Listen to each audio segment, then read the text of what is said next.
Um projeto pioneiro que oferece apoio aos filhos e mães presas. É o Amparando Filhos, desenvolvido na Justiça Goiana. No estado atualmente, 713 mulheres estão presas, 503 são mães.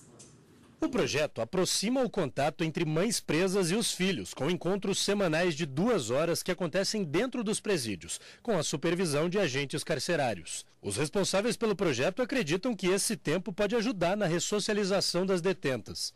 A ideia surgiu na comarca de Serranópolis, interior de Goiás, e já começa a ser aplicada em outras partes do estado. O programa Amparando Filhos é reconhecido pelo Conselho Nacional de Justiça. No Brasil, cerca de 120 mil filhos têm mães presas. Bom, e para falar mais sobre esse assunto, eu estou aqui com o juiz titular da comarca de Serranópolis, Fernando Chacha, né, doutor? De onde veio a ideia desse projeto Amparando Filhos? A ideia do projeto Amparando Filhos veio a partir de 3 perguntas nas quais nós não tínhamos resposta. No momento que há o encarceramento dessas mães, encarceramento este, aliás, que quase sempre, se não sempre, ocorre de forma abrupta, não é planejado. Onde ficam as crianças, com quem ficam as crianças e, fundamentalmente, como ficam essas crianças. Então, nós não tínhamos essas 3 respostas que estão garantidas no Estatuto da Criança e Adolescente, na Constituição Federal, desde 1988, e, sobretudo, nas regras mínimas para mulheres presas, 2010, Tratado este de Bangkok, no qual o nosso país, Brasil, é signatário. Nós precisávamos de dar uma resposta para essas 3 perguntas cruciais, as quais não tínhamos, agora temos. No que consiste o projeto? O projeto, ele consiste, a partir do momento em que a mãe é encarcerada, nós formulamos um questionário de atendimento para esta mãe. O nosso Conselho Tutelar vai até o presídio, aliás, o Conselho Tutelar faz parte da rede de proteção, então nós temos o Conselho Tutelar, o CRAS, CREAS, Poder Judiciário e Ministério Público e, sobretudo, a comunidade civil solidária. Então, o Conselho Tutelar vai até a penitenciária, colhe informações com estas mães. Essas mães têm um questionário para serem respondidos. Na sequência, vão até o responsável de fato, que está cuidando dessa criança. E um asterisco quanto ao responsável de fato. Responsável de fato, se não 100%, quase na totalidade, não possui a guarda regularizada. Essa é uma outra vertente do projeto. Então, nós vamos até o responsável de fato, a rede de proteção, conversa com a criança. A partir do momento que nós temos o entrelaçamento das respostas do questionário, nós passamos a formular um plano de atendimento, que consiste crucialmente no viés do amparo, proteção psicológica, assistencial, pedagógica, educacional e material com a sociedade civil organizada, que junto com a rede de proteção são os grandes protagonistas deste nosso projeto Amparando Filhos, transformando em realidades com a comunidade solidária. Em relação às visitas, como é feita a visitação? Esse é um outro ponto de atuação do nosso projeto. O Tribunal de Justiça tem como linha de atendimento a prestação judicional humanizada. E dentro das regras mínimas de Bangkok, que nós temos para mulheres presas, os itens 26 e 28 dizem o seguinte, que não pode a criança estar em um estabelecimento que não seja propício ao seu regular desenvolvimento, até porque elas em fase de desenvolvimento estão. Então, como é que ocorre nossa visitação? Justamente essas imagens que foram passadas agora, elas são feitas fora do ambiente prisional. Tem gramado, os agentes carcerários eles ficam só à distância, observando o entrelaçamento da visita, tem apoio psicológico se necessário for. Essas crianças resgatam um papel de maternagem de suas mães. Então, durante aquele período, elas são filhos e filhas de mães, e não filhos e filhas de mulheres que estão encarceradas. Aliás, as mães neste ínterim não vestem uniformes de presidiárias, não estão algemadas, é abrilhantado por um convívio de 2 horas em que brincam, convivem com seus irmãos.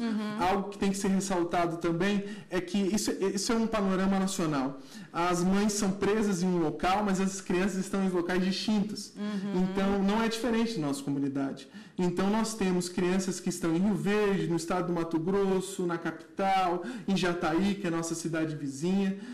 Então, nós trazemos, o poder público vai até essas crianças, lógico, se elas quiserem, todas elas querem, vão até as suas mães nos dias de visita, que são apartados dos dias de visitas habituais. A exemplo, a visita normal na nossa comarca são as quartas. A visita do projeto são as quintas-feiras.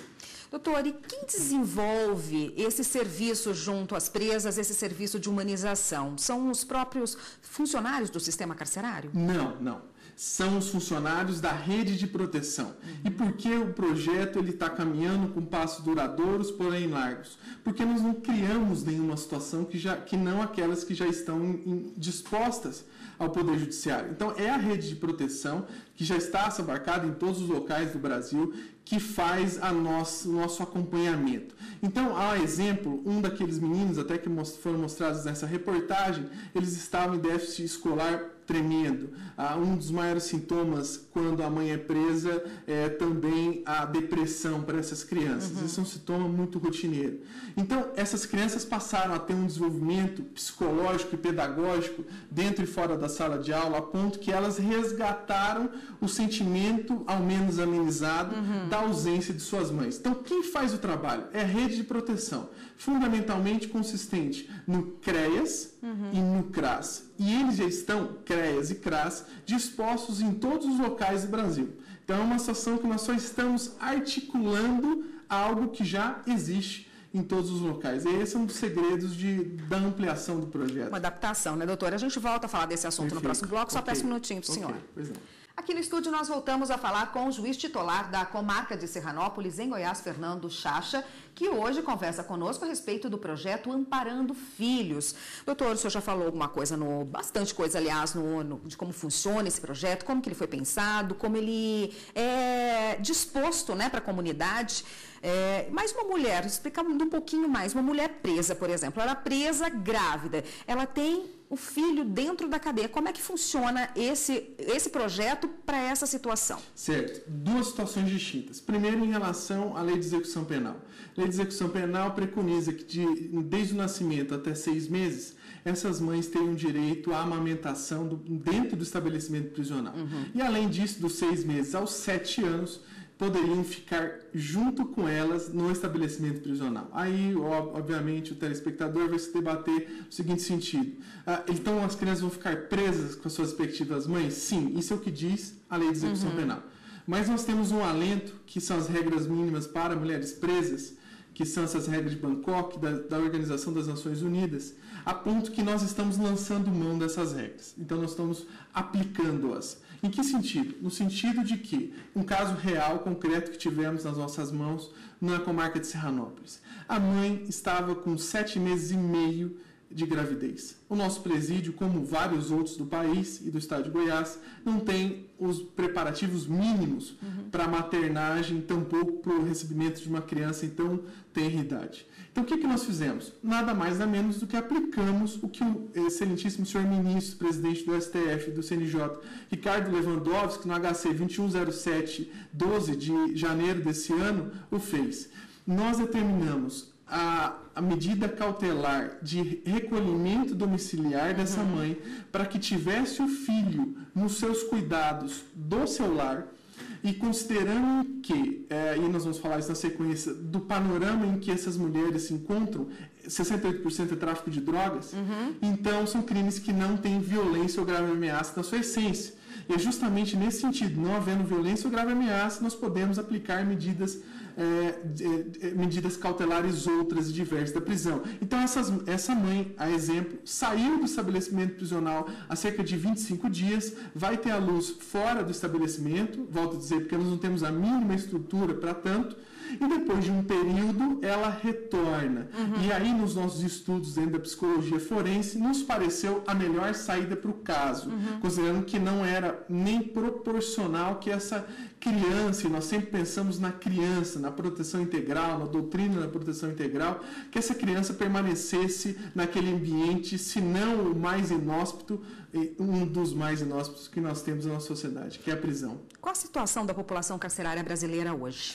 Principalmente das mulheres. Perfeito. De 2000 a 2014, infelizmente, os dados não são pontuais e positivos. Nós tivemos um aumento de 567% dessas mulheres encarceradas. Hoje nós temos no país 37.380 mulheres encarceradas. A exemplo, no Infopem do ano retrasado, que foi o último antes desse que foi divulgado, nós tínhamos 33.200. Hoje nós temos 37.380 mulheres presas.